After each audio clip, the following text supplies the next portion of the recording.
It was Christmas on the island of Sodor. All the engines were working hard. Thomas and Toby were busy carrying people and parcels up and down the branch line. Everyone was happy. Only the coaches, Annie and Clarabelle, were complaining. It's always the same before Christmas, they groaned. We feel so full, we feel so full. Oh, come on, said Thomas. Where's your festive spirit? Christmas Day is almost here. By the side of the track was a lonely little cottage with a familiar figure waving to them. It's Mrs. Kindly, whistled Thomas. Peep, peep, Happy Christmas! Thomas always felt better for seeing her. Christmas just wouldn't be Christmas without Mrs. Kindly. When work was over, Thomas went to see the other engines. All their coats had been polished. Ha, said Gordon, just look at us. Your driver will have to work fast to get you as smart as us. Never mind that, replied Thomas. I've something important to say. Do you realize it's a whole year since Mrs. Kindly saved us from a nasty accident? You remember when she was ill in bed and... Yes, of course, interrupted Edward. You told us how she waved her red dressing gown out of her window to warn you about a landslide ahead. And you and Toby gave her presents, Percy joined in. And the Fat Controller sent her to Bournemouth to get better. But, said James and Henry together, the rest of us have never thanked her properly. Exactly, said Thomas. So now I think we should all give her a special Christmas party. Everyone was getting very excited, and the drivers felt sure that the Fat Controller would agree, as indeed he did.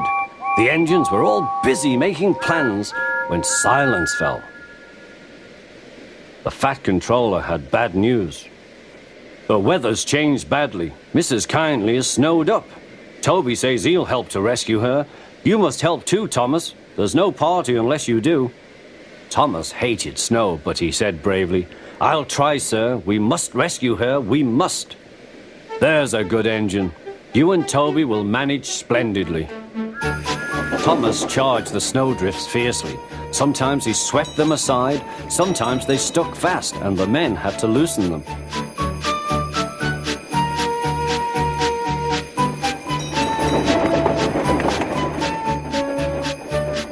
But at the cutting near the cottage, they could go no further. Look at that, exclaimed Thomas's fireman.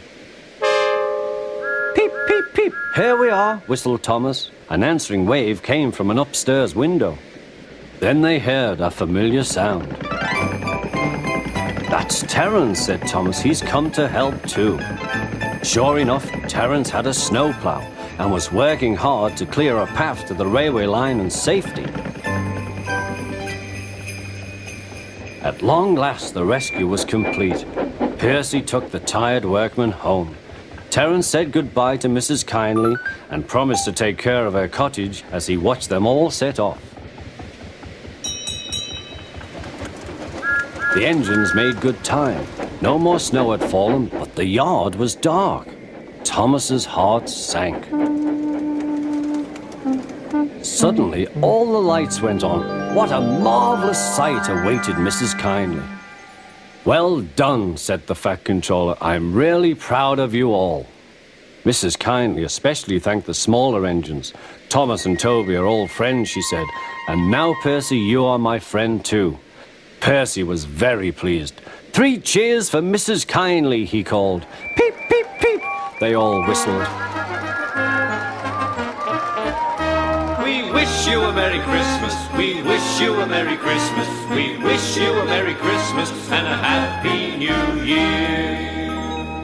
Thomas the Tank Engine and his friends thought it was the best Christmas ever, and Mrs. Kindly could think of nowhere she would rather live than here with them on the island of Sodor.